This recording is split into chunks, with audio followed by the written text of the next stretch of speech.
New ABC One TV, votre chaîne d'information. New ABC One TV vous diffuse des informations politiques, religieuses, sociales, économiques et diverses. New ABC One TV, le génie de l'information. Nous sommes le 24 décembre 2018, vers 19h, alors que aux festivités de Noël, Monsieur le Président. Et voici que, par l'acte posé, tout le quartier est en deuil. Aujourd'hui, on ne parlera plus de l'enfant Mbouma Sassou, puisqu'il était âgé de 12 ans, dans le présent. Il n'a pas su fêter cet enfant-là, par le fait de se prévenir, Monsieur le Président. Il était quelque part. Il est allé arrêter des personnes. Il aura le temps de le dire. Et chemin faisant, au retour, alors qu'il était accompagné des personnes qu'il était parti arrêter, arrivé à l'endroit où se tenait l'enfant Massassou, puisque ce pauvre était en train d'organiser ce que les enfants appellent communément le jeu de Nintendo. Après avoir entendu un mouvement d'armes, puisque l'arme venait de décharger, un coup de balle venait de sortir de cette arme, par la volonté du prévenu. Et malheureusement, Monsieur le Président, la balle a traversé la boîte crânienne, en entrant par l'œil et sortir au niveau de la nuque, Monsieur le Président. Et du coup, l'enfant est tombé. C'est ça l'histoire. Les motifs qui ont poussé le prévenu à tirer, il ne les dira, Monsieur le Président, puisque les faits se sont passés il n'y a pas longtemps, il y a 2 ou 3 jours, Monsieur le Président. Les faits sont encore frais. Et c'est dans cette dynamique-là que nous avons préféré le déférer en procédure de flagrance devant votre tribunal pour qu'ensemble, vous et nous, quand nous disons vous, c'est vous, tribunal, et nous, ministère public, ainsi que toutes les autres parties, puissent découvrir ce qu'il y a eu réellement. Et partant de ça, nous avons aussi, Monsieur le Président, la liste des personnes qui ont vécu les faits. Nous allons vous la fournir juste après notre speech.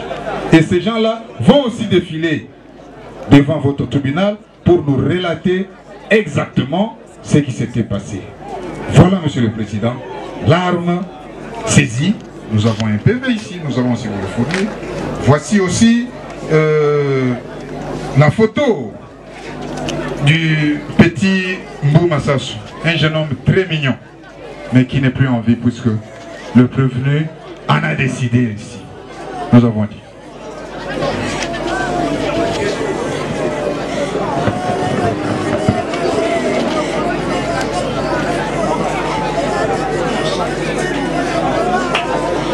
Prévenu Noël.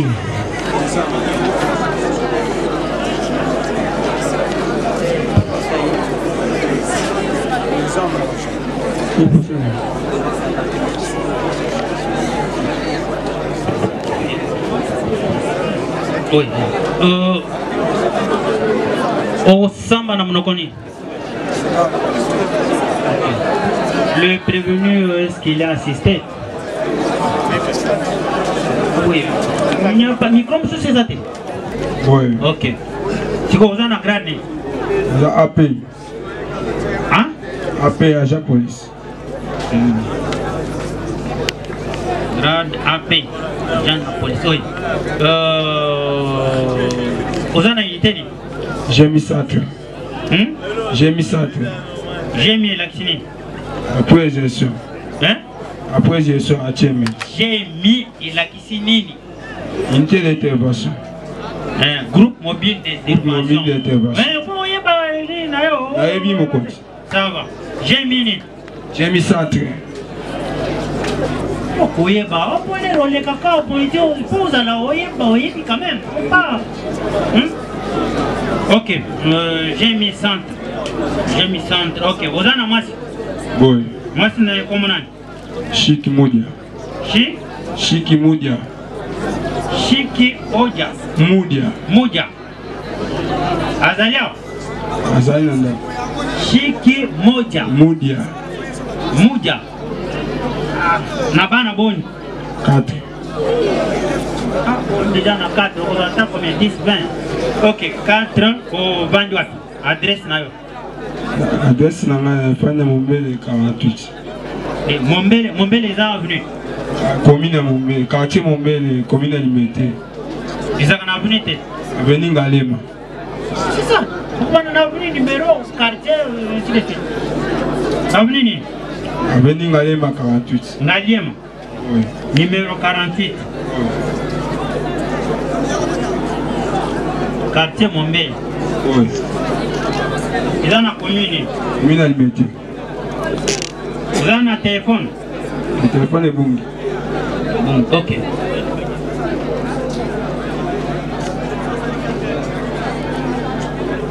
Oui, tu as quel matricule là? Vous avez un numéro matricule à moto? Oui. Combien? 54 490 ba A. 54 54 490 ba A. Ok.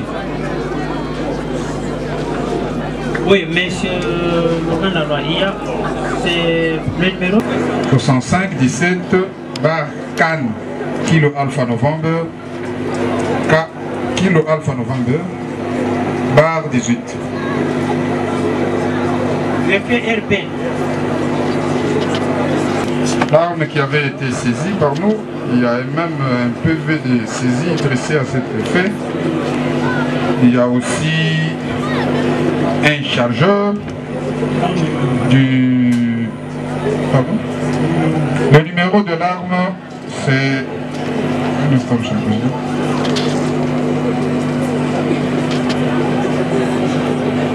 C'est le 45 207. 45 207. Avec un chargeur contenant 13 munitions.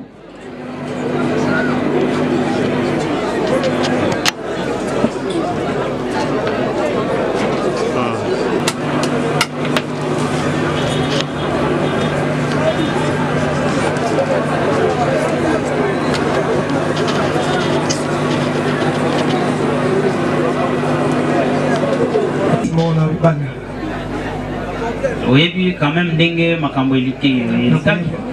Loba nano, loba yebisa biso, yebisa tribunal elika kindenge. Makambo zalaki le 24 décembre vers 19h. Ngai na bana tofandi na scène de jeu mona. Tozobeta mitendo. Na ili kobeta yango te yena le ko apprendre nga koba jeu wana. Quelque temps, il y avait ma sollicitation, on va y avoir PTG, on a cédé place. C'est vers 19h. 19h, oui. Tant que je peux TV1 qui paye autant ma sollicitation, il va y avoir PTG. La balle, c'est la venir.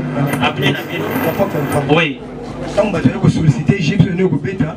Je vais me déplacer dans la PC Bango place. On a ticali, PC côté j'ai un PC Bango. Moi, je suis afin de quitter la vente qui m'a zongi mon question. Quelques temps après, il y a eu un groupe il y avait des policiers. Il y a un couple qui a une direction frigo. Quand il est venu, il y a l'équipe engagé à moi. Quelques mètres après, moto va parler, il y a un moto à la face de la biseau. Il y a un papier dans la carte de sachet. Les abengi famille n'a pas besoin de papier. Azalaki nango boya bakaniga bozo sachet na ngai policier aboyi ki sachet wana ki na bote ya famille wana ton famille ko poussana papa va déclarer moto ko poussana petaye masasi donc du fait na zaki na mpanzi ya famille wana na me déplacer pour la carte na ngambo te bana bazalaki donc ko poussana ko pembeni ya mwana na ka lisasi vis-à-vis de moi, je suis longi, papa breaké arme, ça c'est la mission moi. Côté il est comme ma camarade va dire Côté et Bibi. Pourtant moi na pays, on va Tanzanie. Kana yena yambi moi yena arme. Kana ndi wonde bo melinga moi. Papa juste arme breaké nga. Soko pousser na oboma. L'émotion on a j'étais prêt à sacrifier vie pour la moi. Mais jamais songaki. Tant que je arme, je suis nyoka na ozoina nzoto. comme avec un peu moins belé, tu peux naître titi force c'est que tu es dans beaucoup et tu comme le point. C'est tant on a téléphone pour la bien famille baya et tu es le beaucoup moko yé à Kimingai. C'est tant on dit que qui m'a comme quelque part on lit ma beauté d'ailleurs on a joué qui né ayaki dans awa tombe dans la carte beauté na tout c'est na auditoire tombe dans la carte baye c'est déjà entouré na ba policier. Mais malheureusement avec le numéro ya major anga bana bengiye yende tusuka kinga tangwa yina a policier à cette banquette ba desisoté akimité ba bombi na lupango moko na sima awa ndi ba yit ba juillet ba ju mona to yiniti awa ba ju mona ndi ba jola singano yo moyo tala mona ezalite zonga tout ka mona na mort mais mettre mona mort mettre mona mort il va kina na auditoire voilà un peu l'histoire donc Kimaki déjà akimaki. Donc population n'est pas aux oreilles. Tant que Kimi population ne va pas surveiller. Tant que Kimi a une société. Société qui est blindée de la police. Ne va jouer na collègue naïe. Si c'est bon. Dans le temps de nos gens. Ah donc ma collègue naïe va une bombaye. Bombier. Mais quand même information. Information hier n'a pas tout à Kimi ta zalinde. Major n'a pas pour battre qui. Ne va jouer bango. Battre bango na c'est à jeep. Va jouer moi. Major na. Aza major anga papa. C'est un peu de solag na tango asilisi ya yepeti atali ba makila mwana. De solag na. Awa azawa tia. Oui, ça va.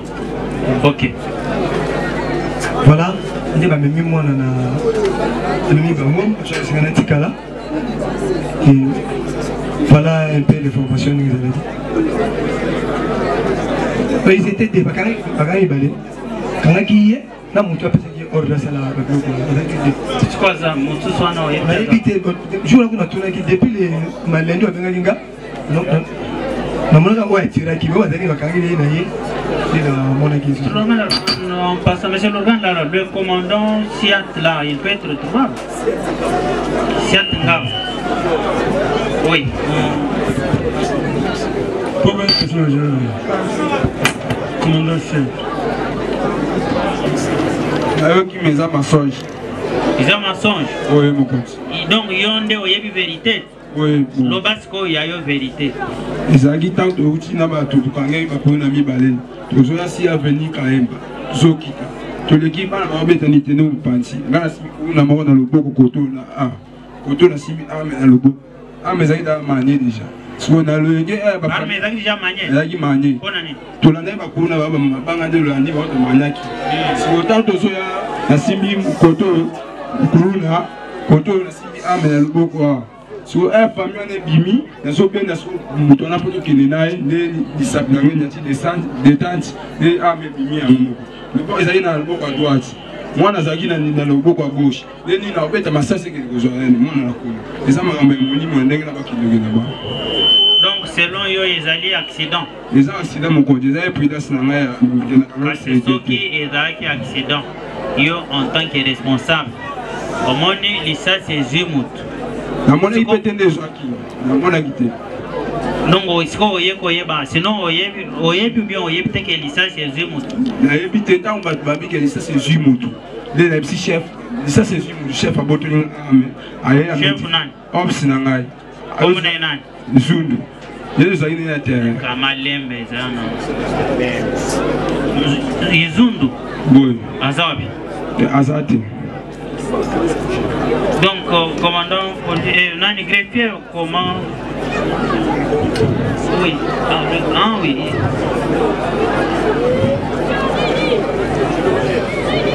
Oui, Zundu. Oui. Ok. Alors, oui, donc, t'as ndeye skonda yoko kangayo azinga ame akanyinga ina ngatina poste atinga na kata kashu sikota population ye bali ko bamama banga na poste le bango ba dimisimile ngatika na kata kashu de la fossé porte na buki porte ya kashu na monsieur sauvé de la buki porte ya kashu ba tsainga ina se sauvé pour de ba kashango eza yango ba buki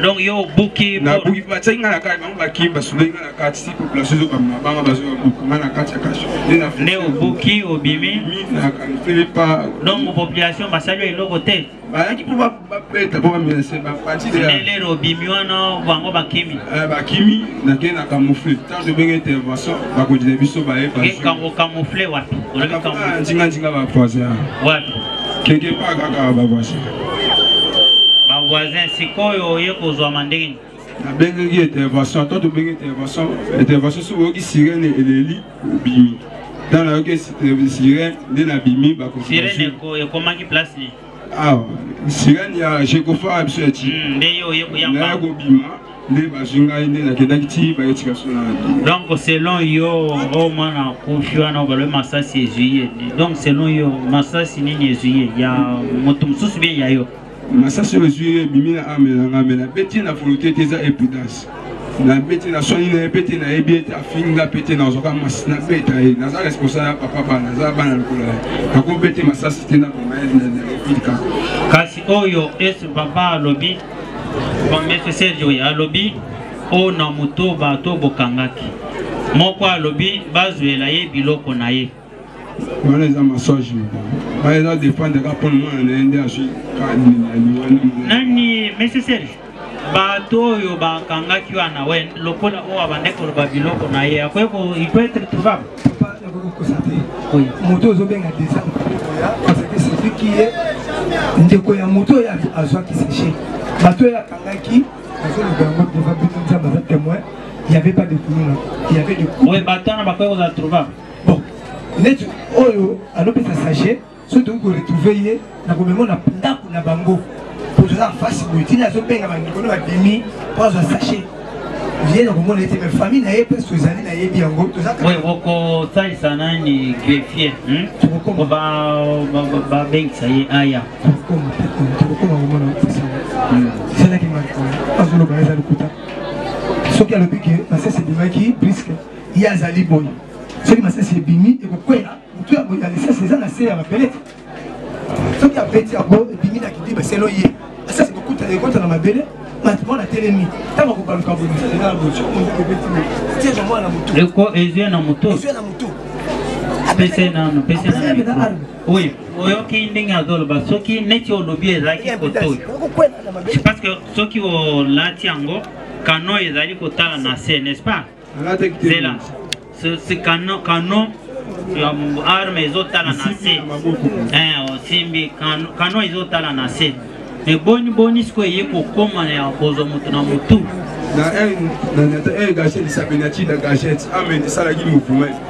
même soki esali moko nani comment pour l'audience longo sala mesure de sécurité arme ne yango yo siko lakisana ndenge ezalaki simbele micro oti kanan makelele oti kanan makelele nani sibi mutu moko ya courage ayana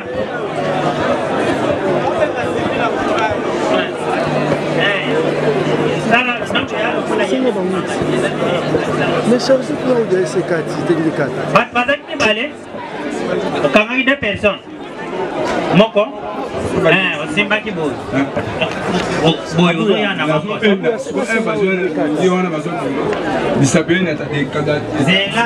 zela sikoyo oyo ave lisasi elo oyo lelo kozoya boye azalaki wapi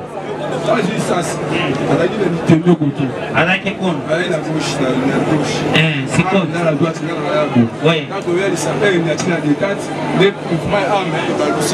donc bien siko soki ata moto ezwi na détente zela selon yo lisasi okende na se ote kobaluka boye mouvement arme nde balusaki ngai ntango mouvement eniati mouvement wana nde etolise ngai nde eli amekeneko ok allez ça va oui maître non j'ai pas touché non vous avez sollicité la parole il y a longtemps oui, il faut savoir qu'on va vous accorder la parole, mais il fallait qu'on pose d'abord des questions à votre client.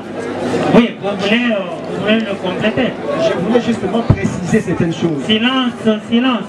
Votre canal Makelele.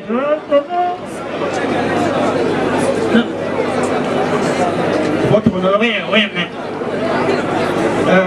Je commence d'abord par dire à votre tribunal que la présence de la police dans ce quartier a été très bénéfique pour la population.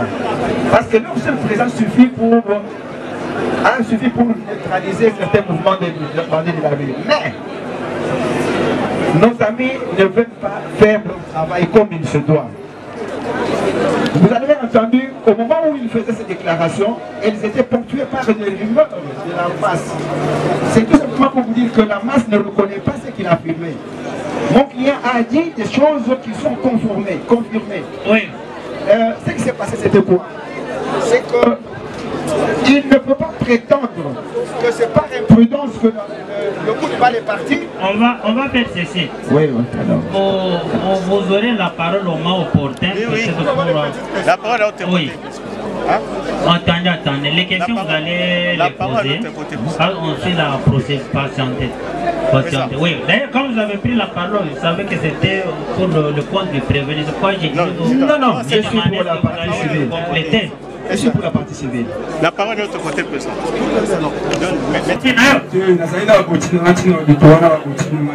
Donc, le voilà qui a voté.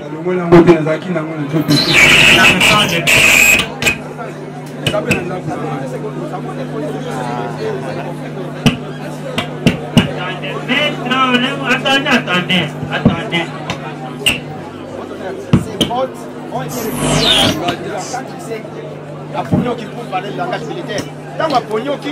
Client a récupéré ma botte Niwana. A mis yango a présenté au ministère public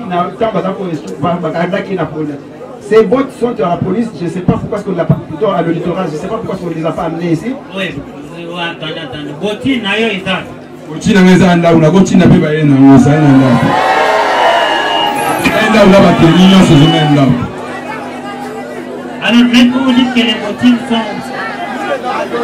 C'est posé à l'auditoire. Oui,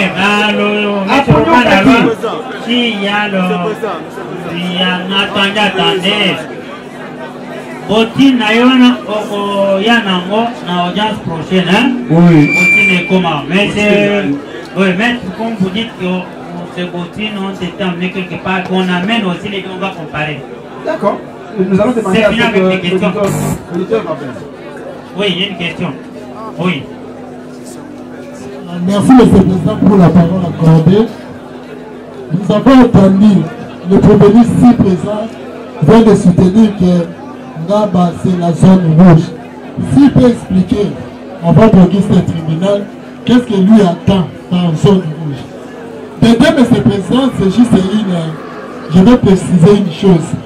Le Premier ministre vient de soutenir tout à l'heure que non, lui, il avait tiré en bas, M. le Président.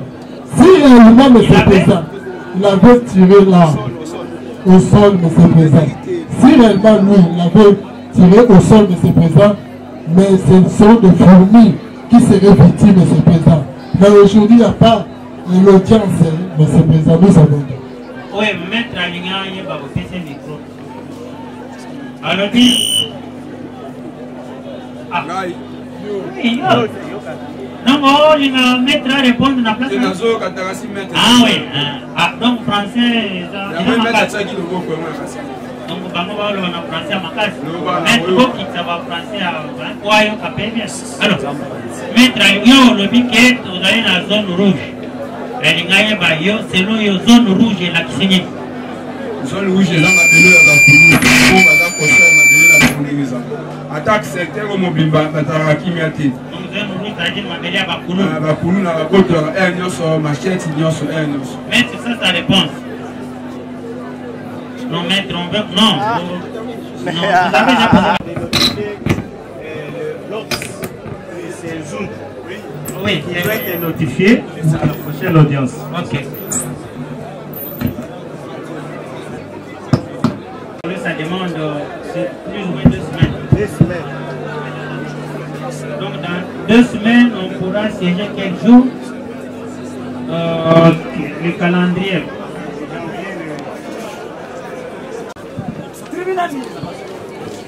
Oui, à l'intention de la population, Bantoboyo, quand ils allaient boyer, avec l'audience de la flagrance de bandit les lots, alors, bah, devoir les alliés. Il faut que ça va te belé commandant, il y a un Nangaba, que l'État congolais, parce que partie civile, en ligne, l'État congolais aya pour répondre. Il faut poster l'État congolais, c'est ma kamiko.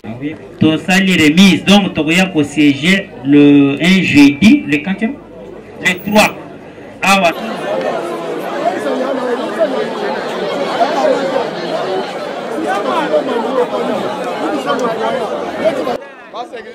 bandeko bolandi penza la bokebi nyonso ete bomoni procès le longe nini esalami toloba nini na mapinga la biso tolobi longonya pamba te moto soka poser acte na ye esengeli penza afuta mbando na ye pe ya yebi mibeko boni moto yebi mibeko bolandi ndenge nini alobi na international biso bolandi biso la bokebi nyonso bisika bozali les États-Unis d'Amérique bomoni awa ete ba mapinga pe a Congo balali te tolobaki na bino ete tozali na mona moko akufi pe toyaki sur le lieu bomoni ndenge ni procès le kani na kolandisa ete bakoki kokata yango la mokolo moko te esengeli balandela kokota koluka mayele nyonso po ete baya kosala na mikolo ezali koya nde bapusi biso le 3 tozali bobele kolandela tokotika te tokozala na ye libota na bayi mapinga en collaboration po ete toyeba mbano nini bakopesa na moto oyo asali likambo ya lolenge oyo yango bino bato bozali kolanda biso na mikili ya bapaya bolanda mpenza na bokebi nyonso ete ezali na elenge oyo akufaki na ndenge bolandi moto abetaki ye lisasi azali koluka mpe ye lolenge nini akoki komiloba na mapinga po akolivre te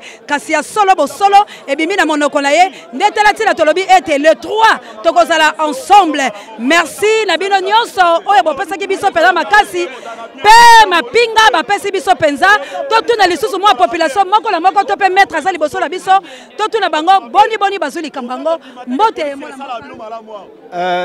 audience oyo ezalaki audience ya ebandeli makambo ezoyoka na flagrance donc tozwaki temps mpenza ya koprépare yango te mais omoni ye moko ye moto abafundi likambo abomi mwana aza ata na remords moko te aza kocontinue kobuka lokuta makambo moko ezali même difficilement acceptable pe boyokaki ndenge population aza koréagir chaque fois que azo déclarer eloko moko elingo batu simplement que okokokosa no mutu moko kasi okokosa foule mobimba boye te et foule elakisi très bien que likambo oyo tata ya mwana azali koloba ezali bosolo nzoka nde ye soda oyo aza koluka nde ami défendre moto akimaki mbangu alandi kuluna te bayaki malamu na quartier bakangeli biso petit bazwati mwa désordre bakomi na mwa discipline bakomi na bango kozanga sikoyo moto kokanga bakomi kokende kokanga petit garçon na petite fille batemi na coin bakangi mukolo ya Noël le veillon à Noël bana nyonso bazala na mwa liberté boni bakende kodéranger biso bana boye non la justice sera faite il va subir ba sanction na ye et le moment venu en dehors ya infraction ya meurtre baolandela ye ya koboma mutu tokobakisela ye mpe ndenge ya disipe bamunition ya l'état basombela ye munition bapesi ye mpo ke abatela nango peuple ye akomi koutilize munition mpona koboma peuple tokokotisa liso likambo mosusu wana merci papa bandeko balandi bolandi la bokebi ete wana ezali penza moto ya bazuzi oyo biso na lopoto tolobaka maître avocat alobi ete bakolandela ye mpe bapene ezali boni kobebisa munition mpe bakotuna ye alobi zone rouge boni bokomisa commune oyo bato bavandaka bokomisa yango zone rouge est ce que guerre ezali awa seke ye alingi kolakisa biso ete bato esengeli babanga mpo ete guerre ezali na mboka Congo tokolandela ye boni ayebisa biso zone rouge elingi koloba nini nde tala tila tozali koloba bayi mapinga bazali kosala mosala bazali na bolema na mituna bango bazali mayele te yango tolobi mbote mingi penza na bino ba oyo bopesi biso makasi ya kosala musala na ye ekolo Congo tokotika te ndetela tina émission na bino tolobela mboka Congo na molobela yango Océan de la presse azali awa penza na kati ya République démocratique du Congo pona kotala lolenge nini ba mboka Congo bazali kosala pe na lobiko bango misala ba soda lokola ba yebite tokoyebisa bango ete soda musana yo ezali kobattre la population na biloko baye soda ezali te o intimider population soda yo ezali police ya moninga ya peuple okobattre la peuple kasi tala police ya na kozanga makambo bayike azongeli peuple oyo asengeli abatela ye akomi koya koboma ye est-ce que ezali mosala malamu oyo police azali kosala est-ce que ezali mosala malamu esengeli bazongisa bango na bitelo tala tolobi bakonzi ya mapinga ya police yo bozwa bango botangisa bango la ndenge longo bani po ete bayeba mosala nini bazali komosala babosani mosala ya bango ya kobatela population na biloko babango bakomi nde ko intimider population pe koboma bango merci na bino nyonso penza oyo bozalaki nzinga pe na kolanda pe tolobi population longonya na bino bo veyaka kaka lolenge wana place mabe ezali bo bengaka biso bo dénoncer communauté internationale ezali pour la combattre la population congolaise na biloko beaye. Merci na bino nyoso nalobi merci la maman Chantal Ayao, merci Penzali Susu na mama nanga Mireille Mbenza bino bozali kotika tela molonga na Godard pour la kosunga biso tozali awa penza la mabele ya République démocratique du Congo. Joe Musoba Merlino na Suisse, merci pour te bozali kotindela biso ba renfort. Arthur Ndombasi bozali komo batela biso atako mabe ezali la ekolo Congo kasi tozali ka komo bika pour te bilo bozali à suivre to kolanda mona mboka kone nanga na maponami soki to komi wapi Congo au Congolais les 30 tozali awa pe to koyeba koyebisa bilo nini mazali koleka mbote na bino nyonso pe merci penza la mona mboka oya zaki la assistance Nakabuya l'homme puissant. Merci Penza na Pape J, directeur de recherche stratégique. Merci na Sango Mokonzi paré à l'émission. Merci na Bino Nyos na Mikilia Bapaya na France, Amal Kokakila. Merci na Emmanuel Chabalokwa. Merci na Fondation Believe la Mama Fariana. Merci na Fondation ya Mama Chantal Fitina. Fondation Fitina Botiki Bisote. Liwa ya mona oyo ekosi la bongote. Bye.